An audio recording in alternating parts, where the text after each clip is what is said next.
We left off on them discussing heightened scrutiny on the sexist and the basis for Tennessee law, which one of the justices had brought up.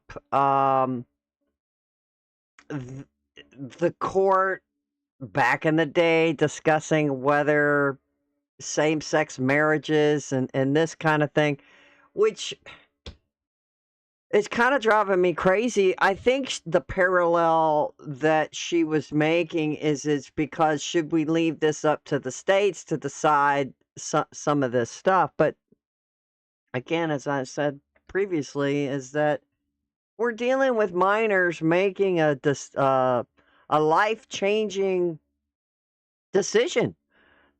Once they get the surgery, it's a done deal. And also in my previous videos, we discussed where I found that the puberty blockers does something to your bones. It was done on a study on females, not on males. So we're still in the dark on what all of this is going to do to adolescents over a period of time. They were saying if a female's taking the puberty blockers, well, they were also talking about whether it would stop them from being fertile. So they were saying, well, no, but this article I read was saying that the puberty blockers stop the puberty. If they stop taking the puberty blockers, then the body goes, oh, I need to finish going through puberty. So so they have a window.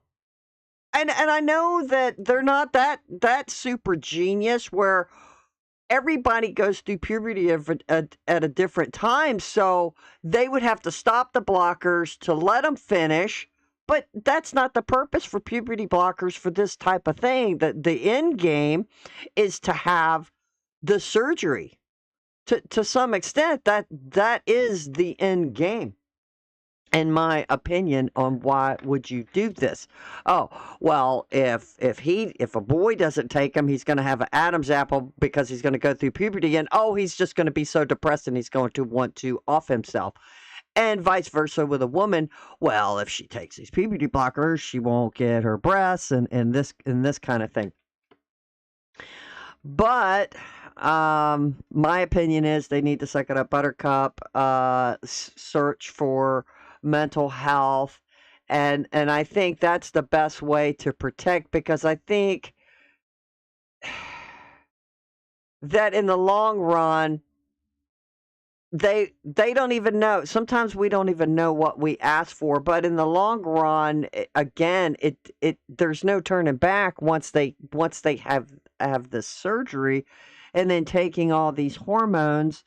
Long term, I would have to look at some stats on, do we have this kind of data that if somebody, now I know we have adults have gone through these surgeries and that are taking the hormones, whether they're a man or a woman, taking the opposite hormone to make them the gender that they desire, but they're still who they are where they're born. But anyway, so they're adults when they do this, but we don't even have long-term studies of a child other than that. What was there was that series that came out where the woman did all this stuff to her young son, and he's a woman, and they did a reality show, and that boy, which he looks like a girl now, gave him the surgery and everything, and he's just depressed, and oh my god, it's the saddest thing I've ever seen. But we're yet to see even more long-term effects on mental, physical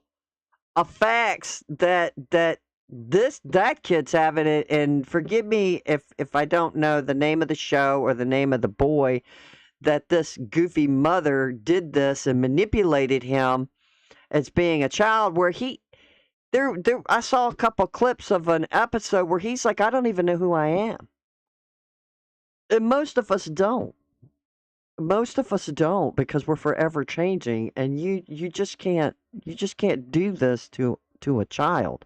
All right, we're going to jump right in. We've got a lot to cover. We got maybe an hour left, maybe. And now we're finally getting to the state of Tennessee's case. We just had the ACLU finish up in the last couple of videos, so now we're to the state's going to plead their case why they want to protect the minors in the state of Tennessee. And here we go. There's a little bit of a pause here where I stopped it. Mr. Rice? Mr. Chief Justice, and may it please the court.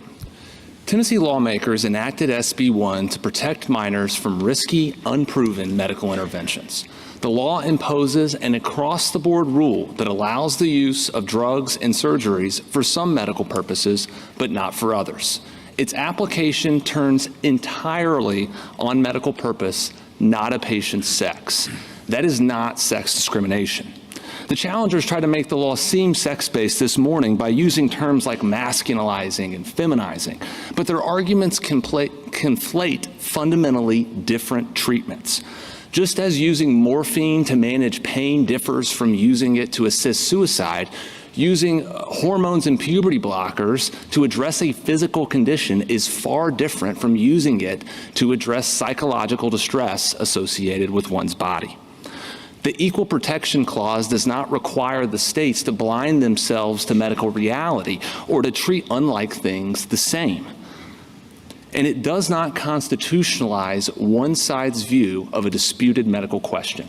Half of the states, Sweden, Finland, and the UK, all now restrict the use of these interventions in minors and recognize the uncertainty surrounding their use.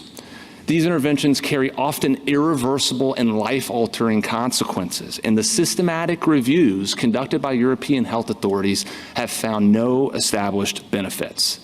Politically accountable lawmakers, not judges, are in the best position to assess this evolving medical issue. The Sixth Circuit should be affirmed. I welcome the court's questions. Both the SG and petitioner have suggested that a better approach would be the approach of West Virginia. What's your reaction to that? Your Honor, my friend's arguments with respect to the alternative approaches is pure policymaking. As Justice Kavanaugh recognized throughout his questioning, they cannot stand up here and say that if these alternatives were imposed, that there would be no detransitioners. So they cannot eliminate the risk of detransitioners. So it becomes a pure exercise of weighing benefits versus risk. And the question of how many minors have to have their bodies irreparably harmed for unproven benefits is one that is best left. I'm sorry, Counselor. Every medical treatment. Oh, here she comes. Here she comes. Pay close attention to what Sotomayor says to him. It just blows my mind that someone who is amongst the brightest amongst us, the smartest and the brightest amongst us, says this, and I think she's saying this through ideology, not through logic.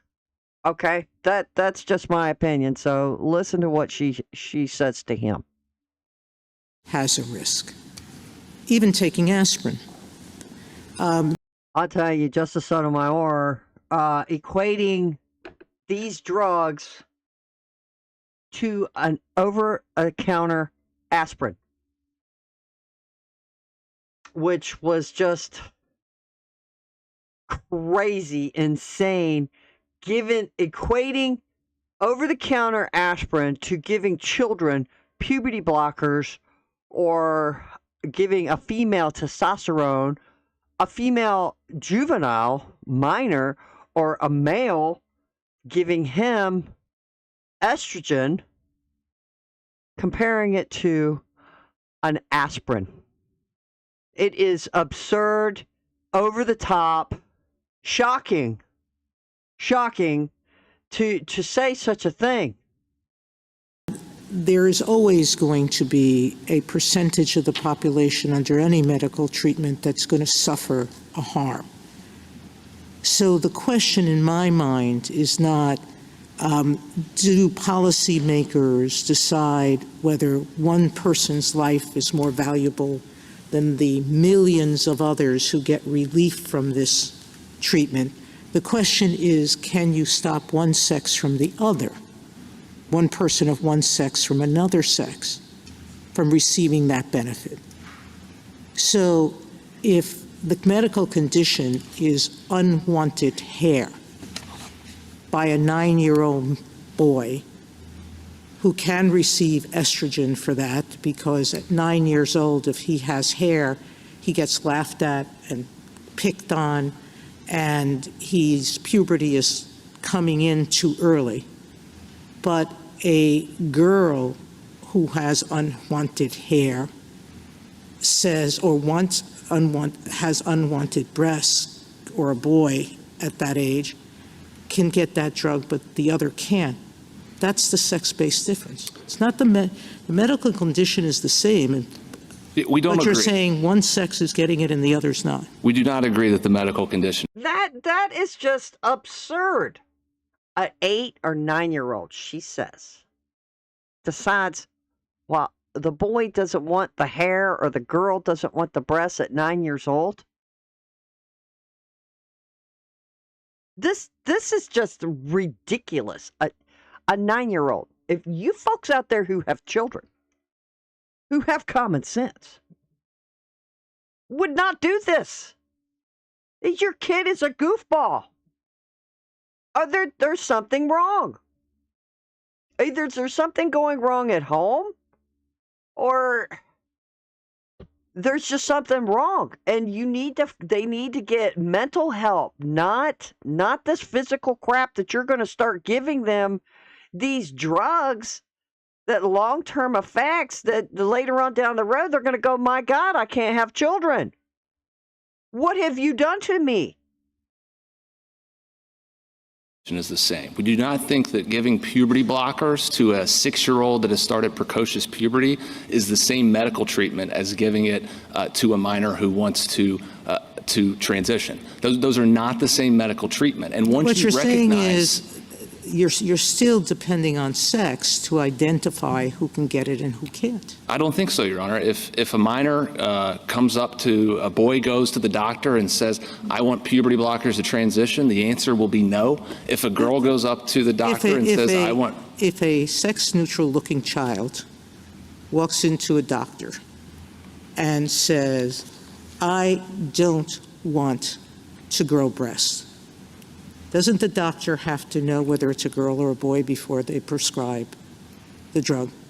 I don't think so, Your Honor. I got to tell you, I've made that mistake on children often. Look at one of them and think it's a boy, and I'm corrected, and it's a girl, and vice versa. This is ridiculous, because if you took your child to the doctor's already looking at the form that you filled out as the parent, where you check the box what the kid is, his date of birth, his name. Does he have allergies? Y'all know what I'm talking about. His immunization record. The doctor has it right in front of him. Why would he have to figure out what the kid is? Unless now, I noticed when I took my kid to every time I got to fill out the same stupid paperwork every year to go get his physical because he wants to play sports. And it has a box on there for other. Like, what the heck is that? This is ridiculous. It's annoying. But maybe there are some goofy parents out there who check the box instead of checking female or male. They check non-binary or something dumb. I don't know if any of you guys have noticed that, if y'all have children that you've had to take to get a physical, or even to the dentist, filling out the dentist paperwork. I mean, this is just stupid. And I think it would be such a small percentage of goofy people putting that down for their kid. Just saying.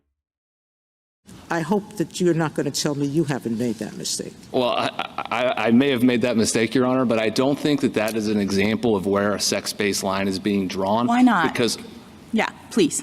Because all that matters is the medical purpose for which the drug is used. So if the minor comes up, if you have a biological No, it's the same medical purpose. Her hypothetical is, I don't want to grow breasts.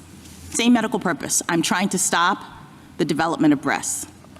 Well, Your Honor, I think that likely would not be allowed under SB 1 for a girl. For a woman who is, for a girl, but yeah, and it would also not be allowed under Tennessee law with respect to a biological boy. Really? Tennessee law doesn't just allow doctors to prescribe drugs without a medical purpose. They can't. No. But the way I understood the law to work is it has to be inconsistent with your sex in order for it to be blocked. So I don't understand why a boy, I don't understand why it would work in the way that you're saying. Why wouldn't it be differentiating on the basis of gender? A girl who doesn't want to grow breasts for whatever reason could or could not get it. Does not want to grow breasts. Yes. Without a medical reason, could not get it. And a boy who doesn't want to grow breasts could or could not get it. Could not get it if there was no medical purpose. There has to be a medical purpose for these drugs. All my friend's arguments rest on conflating different medical purposes. But they couldn't get it not under this law, right? Because this law is operating around the inconsistency. So if they couldn't get it, it would be for some other reason, right? But we have other laws in Tennessee law that prevent malpractice and that prevent the use of drugs for a non-medical purpose. I understand, but this law is the one that is being challenged today, and we're trying to decide whether or not it's operating on a sex-based basis. And well, I don't think we have so what about my lower voice hypothetical? Yeah. All right. So a biological boy comes in and asks for a hormone treatment to deepen his voice in order to affirm his masculinity because it hasn't come and he'd like to deepen his voice. Can he get it? If there's no medical purpose, no. No, that's the medical purpose. I don't understand what you mean. The purpose. Because that's not a medical purpose. Just because he wants a deeper voice is not a medical purpose. That's just something that he desires. I want to hurry up and get more muscles. I want to get taller. I want a deeper voice. I want some hair on my face. That is not medical. That's just something you desire. That's ridiculous. And she's amongst the brightest amongst us people.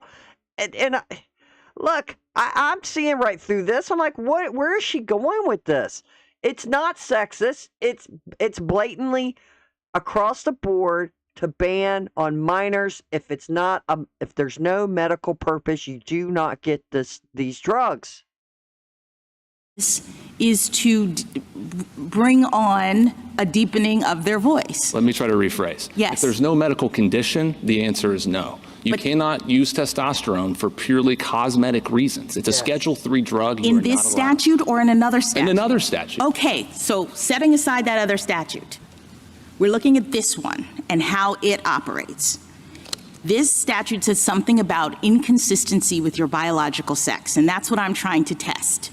The boy comes in, he asks for a hormone treatment to deepen his voice, to affirm his masculinity.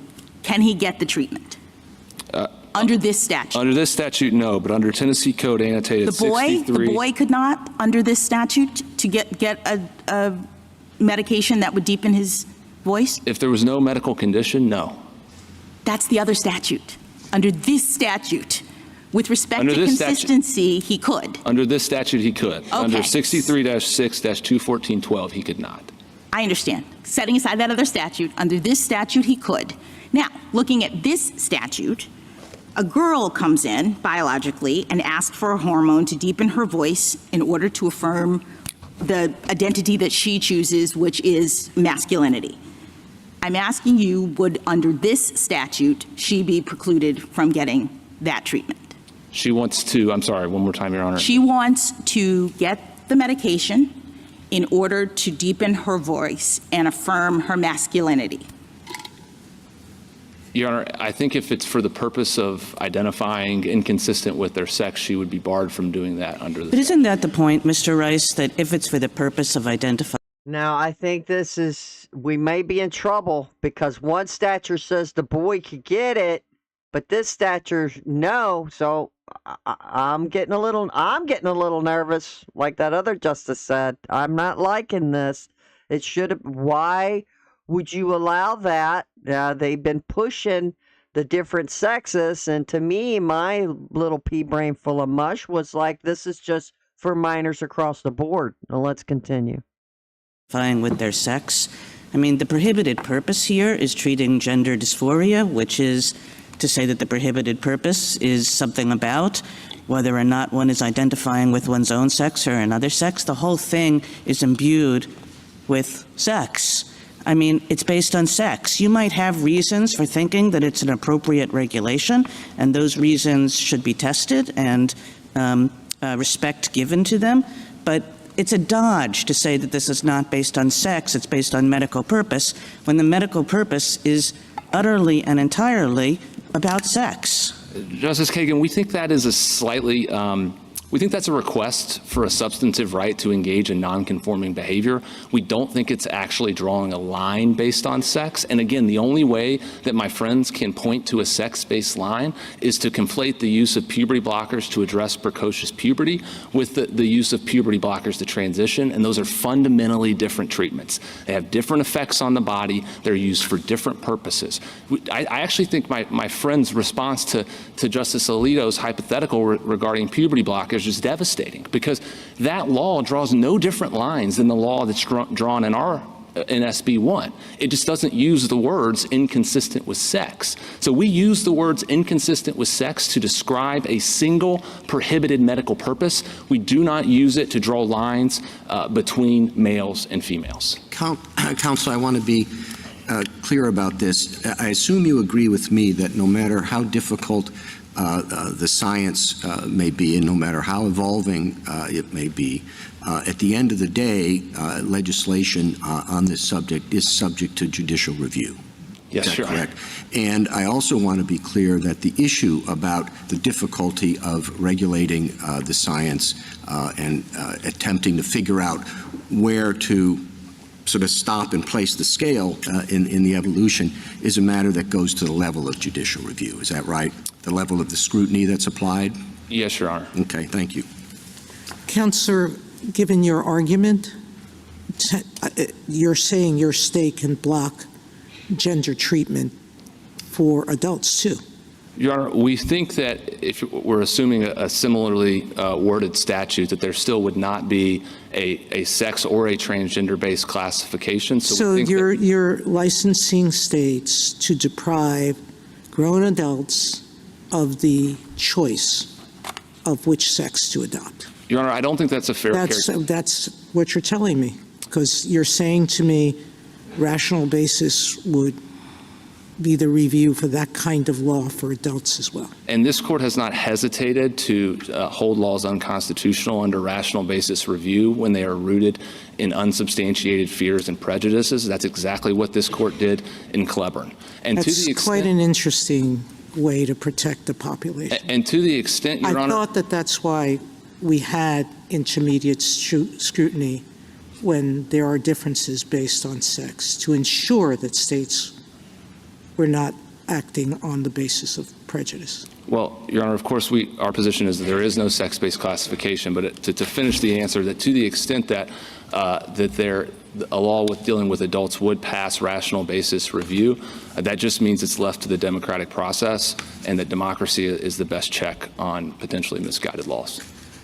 So in When you're 1% of the population, sorry, when you're 1% of the population or less, very hard to see how the democratic process is going to protect you. Well, Your Honor, You blacks were a much larger part of the population, and it didn't protect them. It didn't protect women for whole centuries. Mr. Rice, I have one factual question and then one legal question. The factual question is, the Sixth Circuit mentioned that this is an off-label use, that the FDA has not authorized. Is that still true, and is that just for children, or is it for adults too? it's still true. I think with respect to both children and adults, I know with respect to children, I'm not certain with respect to adults, but we do think that that's relevant in the sense that the FDA, when it approves drugs, it does so based off of the purpose for which the drugs are being used. And we think that we are drawing the same type of distinction in our law between using one drug for different purposes. Okay, my legal question is, I wondered if you had a response. I was asking your friends on the other side about de jure discrimination and what we should take account of if we're thinking about whether transgender people should be a suspect class for purposes of the 14th Amendment. Do you have a response to that? What we should be thinking about, or whether do you know the history of de jure discrimination? I do not know the history of de jure discrimination. I mean, our frontline position is that the court has gotten out of the business of creating new quasi-suspect classes, precisely because it's a very unprincipled test when it comes to creating these classes. And in some of the cases, political powerlessness means that you need protection from the majoritarian process. In other cases, it means can you gain the attention of lawmakers in the most recent Cleburne test. So the court has not applied any form of principled analysis when it comes to creating these tests. It's been an exercise of judicial power. And the intermediate scrutiny analysis that accompanies the quasi-suspect classification is no more principled, and the court has often struggled to apply that as well. So we don't think the court should even open the door for further judicial creation of new quasi-suspect classes. Okay, and last legal question. I was just going to ask you one. I have a second one. Could you address Justice Kavanaugh's questions about what the implications of this case would be for the athletic context or the bathrooms context? I would love to, Your Honor. So we think this is we differ with our friends on the other side with respect to their argument is that, well, there's a sex-based classification in sex-separated sports, so necessarily that means that there's a sex classification, intermediate scrutiny applies. We are not actually seeing challenges to the sex classification. When these challenges are being brought, they're not arguing that we don't want there to be boys and girls sports. They're arguing we want there to be boys and girls sports. We just want to be classified based off of our gender identity. And so we think that is a fundamentally a transgender-based challenge and not a sex-based challenge if you are not actually challenging the sex classification that is at issue. Can I ask you, so in my sort of loving parallel, Virginia, in your view, would not have been making a racial classification if they had just reworded their statute to say no person can get a license to marry for the purpose of uniting with another person whose race is inconsistent with their own. I took you to say that the use of the term inconsistent with their sex was drawing a line to prohibit one use of the medication. So why couldn't these statutes have been interpreted as drawing a line to prohibit one use of a marriage license? Your Honor, we think that in a case like Loving, when you look at the individual level, which we agree with our friends on the other side, that the protection of the Equal Protection Clause operates at the individual level, that if there is a line that is being drawn based off of race, like in Loving, where you had a white male who could not marry an African-American female under that law, that is a race-based line. You are creating multiple groups of permissible and impermissible behavior based off of race. Where we differ from our friends on the other side is we just don't think that there is any sex-based line in this. But I don't understand why not. I mean, the law here operates in the same way. The question of can you marry this other person depended upon what your race was. You could marry the other person if it was the same, consistent with your race. You couldn't if you couldn't. I take your law to be doing basically the same thing. You can get these blockers if doing so is consistent with your sex, but not if it's inconsistent. So how are they different? We think it's different because we think in their use of inconsistent with sex and all of these examples that they have in the briefing, those actually do create separate categories of conduct that is permissible either based on sex or based on race. But in this case, the only way that they can point to a sex-based line is to equate fundamentally different medical treatments. Giving testosterone to a boy with a deficiency is not the same treatment as giving it to a girl who has psychological distress associated with her body. This is not only what's your different. basis for saying that? I'm sorry. Is it just because of why they're asking for it, or is there some kind of medical? I took the SG to be saying that it operates on the body in the same way. So what's your basis for saying they're not the same? I don't think it operates on the body in the same way. Take testosterone. If you give a boy with a deficiency testosterone because he has constitutional delayed puberty, that allows him to go through and develop the reproductive organs associated with being a male. If you give it to a girl, it renders the girl infertile. So we have 8 to 12-year-olds being I'm sorry. asked. I thought your reasons for them being different was that you said they were for different purposes. I'd heard you say at the beginning the reason those two are different is because one wants them to transition and the other wants them for some medical purpose. Well, to go back to my example in the introduction, I don't think anyone would say using morphine to assist suicide is the same treatment as using morphine to manage pain. It's the same drug, just like it's the same drug here, but they're being used for fundamentally different purposes. They have different effects on the body. And once you take out and you recognize medical reality, then there is no argument that our law differentiates between treatments for males and females. Can I ask you about one of the purposes of this law?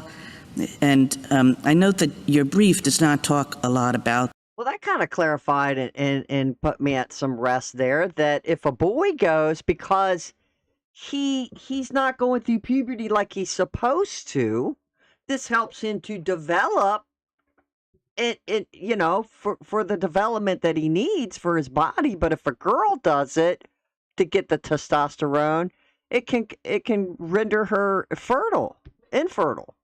That, I think he came across with that very well. I understood it. But one of the articulated purposes of this law is essentially to encourage gender conformity and to discourage anything other than gender conformity. And I'm wondering how you think that plays into the analysis. I disagree with that characterization of our law. Encourage minors to appreciate their sex and ban treatments that might encourage minors to become disdainful of their sex. Sounds to me like we want boys to be boys and we want girls to be girls. And that's an important purpose behind the law. And I understand that sentiment, but it's a fundamentally different sentiment, and it's a fundamentally different understanding of what produced this law than the one that you're talking about now. Your Honor, if I could make a few points. First of all, it sounds like the question is rooted in a potential improper purpose-based argument under our Arlington Heights argument, which, as Chief Judge Sutton pointed out below, that argument was never raised until it got to this court. Well, I'm less interested in sort of like the legal box to put this in, and more interested in, you're spending a lot of time talking about what exactly the classification is here, and I think we've talked a good deal about that. But what produced this classification might be relevant to understanding what the classification is about. Absolutely, and I would love to address. And what seems to have produced this classification is that we want to ban treatments that might encourage minors to become disdainful of their sex. So we think that there's something fundamentally wrong, fundamentally bad about youth who are trying to transition. And that's the way this purpose seems to me. If I could try to unpack both of those, Your Honor, because I think both of those read in context do not support the narrative that Tennessee wants boys to live as boys and girls to live as girls. So the appreciate their sex reference in detailed and legislative findings, that is simply the recognition that given the high desistance rate among minors and given the tragic regret of detransitioners, that there is an interest in making sure that minors have enough time to appreciate their sex before undergoing life-altering changes. So I think that has to be viewed in the context of the legislative findings, which both emphasized the detransitioners and the high rate of desistance. With respect to become disdainful of their sex, the challengers have never explained why it would be problematic to prevent interventions that could affirmatively cause minors to become disdainful of their sex and thus at issue for psychiatric conditions. And in fact, there are multiple studies, I would point to this court, JA 400, where minors actually, their mental health and suicidality got worse after taking these interventions. Now, my friends on the other side may disagree with that research and that assessment of whether the findings of that study, but the legislature specifically noted those studies, so I think that statement was rooted in the notion that actually this is causing affirmative harm to minors who are undergoing the interventions. And that's why they were saying we don't want these interventions that will cause minors to become disdainful of their sex. Go ahead. You go. No, go ahead. I thought that was good. No, go ahead. I'll be back. Justice Kavanaugh. At a big picture level, I think the argument on the other side, putting aside some of the details, is why not trust parents rather than the state, particularly in a situation, as General Prelogger said, where there's not the kind of direct harm to third parties that you might see in other contexts like sports. Yes, Your Honor. So, as my friends recognize, the parental rights question is not before this court.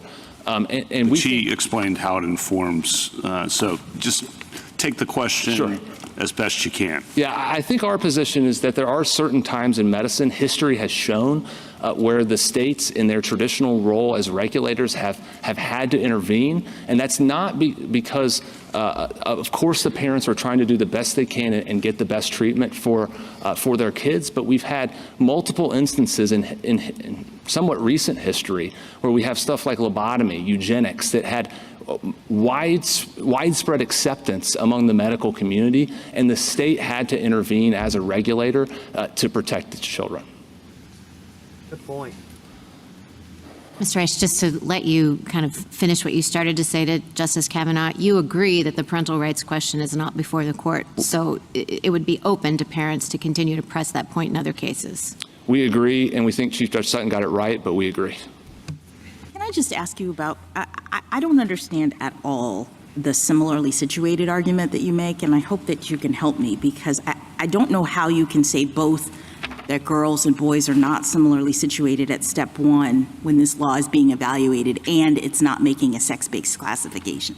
It seems to me that recognizing their lack of similarity as you do in making the argument is making a sex-based classification. So, Your Honor, I think our position is that if you're in the point where we're treating giving testosterone to a boy with a biological deficiency as the same thing as giving testosterone to a healthy biological girl who wants to transition, then there has to be some threshold inquiry that recognizes the biological differences between those two.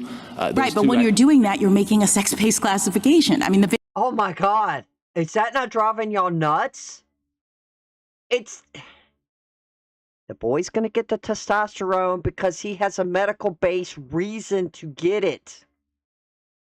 Not because he wants cosmetic crap. He has a medical reason he needs testosterone. Why he's still in puberty, developing. A girl, no. She only wants it because she wants to transition. Again, they're amongst the brightest amongst us, and they keep hounding this question of this amendment, it's an amendment rather, to be discriminatory against the sexist, and it's driving me nuts. very argument carries with it the characterization that we're trying to identify here. You start by saying it's different to treat a boy who's using this medication for a particular reason from a girl who's, okay, so that's a sex-based classification. Haven't we dealt with step one now? We should be going on to step two? No. Intermediate scrutiny applies by the terms of what you're arguing. I don't think that we agree that we've checked the box at step one, because there is no medical treatment that boys can receive that girls cannot. So we disagree with the notion. Didn't we already dispose of that kind of reasoning with our equal protection cases that looked at things like interracial marriage, where we said, even though it applies to both, it's still making a racial classification? Even though whites can't marry marry non-whites and non-whites can't marry whites in the statute, right? So both are equally disadvantaged, we said. That's not an argument for why you shouldn't have a heightened scrutiny or why the statute is not making a race-based classification. And that's not the argument that we're making, Your Okay, Honor. so what is we your are not arguing that you can discriminate and draw lines so long as you do so both against boys and against girls. We're arguing there is no sex-based line. If you're a boy and you go in to get puberty blockers, you can get the puberty blockers if you're going to use them for precocious puberty. You cannot get the puberty blockers if you're going to use them to transition. That is not a sex-based line. That is a purpose-based line. So our fundamental point here is not that you can discriminate against both sexes in equal degree. Our fundamental point is there is no sex-based line here, and the only way they get to a sex-based line is by equating fundamentally different treatments that defy medical reality and defy how the statute itself sets out what is a treatment. And the treatments are different because of the biological sex of the person, right? I mean, that's what you said. The purposes are different because of the biological sex and why you're going in to get them. Not at all. I mean, with puberty blockers, the purpose, nothing turns on sex. Take puberty blockers. There's nothing that turns on sex as to whether there's a sex-based classification there. Everything depends on what is the reason that you are using those puberty blockers for. Good point.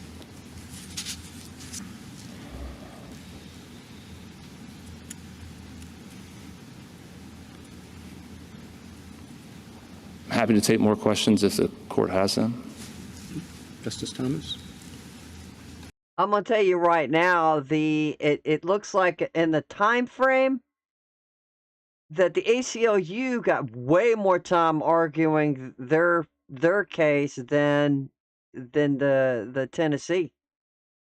Just saying, because there's maybe 15 more minutes left, if that, of this side of it. A number of times you've mentioned off-label uses of these hormones. What are some of the other off-label uses that are not legal in Tennessee? So, for example, Your Honor, testosterone, we have a separate law that prohibits the use of testosterone for hormonal manipulation intended to increase muscle mass, strength, or weight without medical necessity. We have, like every state, we regulate medicine and we regulate the use of drugs. You cannot use drugs in the state of Tennessee if it's not for a legitimate, viable medical purpose. Here, through this law, all that we have done is make clear that these treatments, which are irreversible often, have significant effects on minors and often leave them with bodies that are infertile and permanently damaged, that you have to wait until you turn 18 to receive those type of treatments. A number of times you've tried to say that what the classification that the state of Tennessee has advanced in this legislation. Would you spend a few minutes on that? Yes, Your Honor. So again, we think that our law fundamentally draws a distinction based on medical purpose. I'll go back to puberty blockers. If a boy wants puberty blockers, the answer is yes if you have precocious puberty, no if you're doing this to transition. If a girl wants puberty blockers, the answer is yes if you have precocious puberty, no if you're doing this to transition. That is fundamentally a different treatment, and what is dictating under this law is the use for which you are putting the drug. And just to kind of build out on the notion that these are not the same treatments, we talked about earlier testosterone. If you give it to a biological boy, it allows the boy to develop a normal body and healthy body, whereas providing it to a girl causes a physical condition, hyperandrogenism, and that results in clitoromegaly, atrophy of the lining of the uterus, blood cell disorders, increased risk of heart attack. So the notion that the risks are the same when you give testosterone to a boy as when you give it to the girl are simply not borne out by medical reality. Justice Alito? Wow. Justice Sotomayor? Justice Cade? No?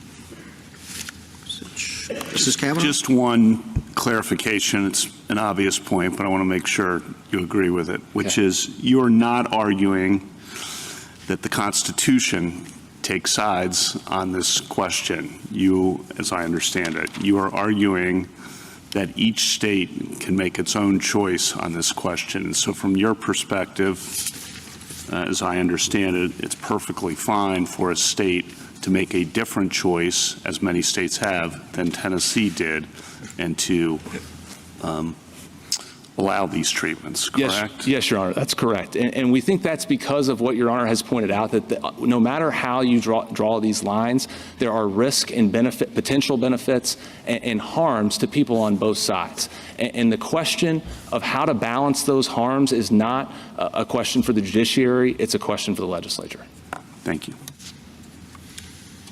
Can states make a different choice if doing so means that a state's law operates to treat its citizens differently on the basis of name the suspect classification?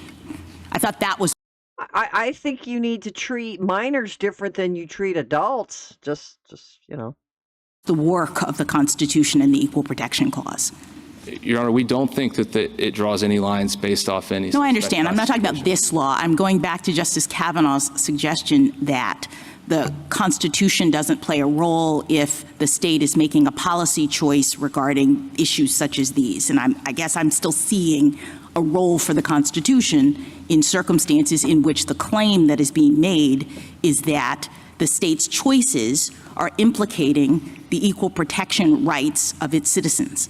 Your Honor, I think the point, I don't want to misstate the point, but I think the point is that the Constitution is neutral in the sense that it does not provide heightened protection based on any suspect classification, and thus rational basis review applies, and the presumption of legislative validity and the presumption that these types of policy choices are best left to the democratic process. I think that is exactly what the correct way to think about this case. Thank you. Thank you, counsel. Rebuttal, General Prelogar. Thank you, Mr. Chief Justice. Two quick clarifying points. I want to make clear that Tennessee here is not regulating based on off-label use. Off-label use is extremely common in pediatrics, and we've pointed to a number of uses of these medications on page 40 of our brief, the very same medications that likewise are off-label use. If there are problems with safety and effectiveness, then that would not become the standard of care, and there are self-regulatory measures to address that issue. Justice Kavanaugh, you said this might be a space where each state can make its own choice, but I think it's important to recognize that my friend's arguments would equally apply to a nationwide ban if this were enacted by Congress, and so I think that the court should keep that in mind when thinking about the level of scrutiny here. There were a lot of questions about how to take account of disputed medical evidence when there might be some uncertainty, and I want to make a few points. As my friend acknowledged, that doesn't go to the level of scrutiny, so that doesn't mean that you should ignore a sex classification when one exists in the statute. But at the point of applying heightened scrutiny, the court can take context into account, and we're not asking courts to step in here and say, we want to figure out as a matter of policy exactly what the right approach is, but you can ask the familiar judicial questions like, does the state actually have any evidence to support its claims that there's a harm to adolescent health? And is this law severely over and under inclusive? And if the court conducts the analysis here in the first instance, this law doesn't look anything like a typical medical regulation to protect adolescent health. That would look like the West Virginia law, where you're tailoring it, but still leaving some possibility for care when it can have enormous benefits. And the reason it doesn't look like a typical medical regulation is because the legislature was doing something different in trying to get minors to appreciate their sex and not become disdainful. That's not a medical-based justification, but I think it shows exactly why the state drew the lines where it did. Finally, I think the court should think about the real-world consequences of laws like SB 1. Consider its effects on Ryan Rowe. As Justice Sotomayor noted, Ryan's gender dysphoria was so severe that he was throwing up before school every day. He thought about going mute because his voice caused him so much distress. And Ryan has told the courts that getting these medications after a careful consultation process with his doctors and his parents has saved his life. His parents say he's now thriving, but Tennessee has come in and categorically cut off access to Ryan's care, and they say this is about protecting adolescent health, but this law harms Ryan's health and the health of all other transgender adolescents for whom these medications are a necessity. And the state says it doesn't even want the courts to take a look at whether this protects adolescent health, but the reason Ryan can't have these medications is because of his birth sex, and a sex-based line like that can't stand on rational basis review. Thank you. Thank you, counsel. The case is submitted. The Honorable Court is now adjourned until Monday next at 10 o'clock. Wow. It didn't seem like, I mean, where was the rebuttal? Unless there's more, if that court, I don't know. I'll have to look. But anyway, I was wanting more fire from the Tennessee prosecutors, Tennessee attorneys, rather. And it seemed like the ACLU had way more time, and the justices asked them way more questions. So that just leaves me with more questions on why didn't they ask this guy way more questions.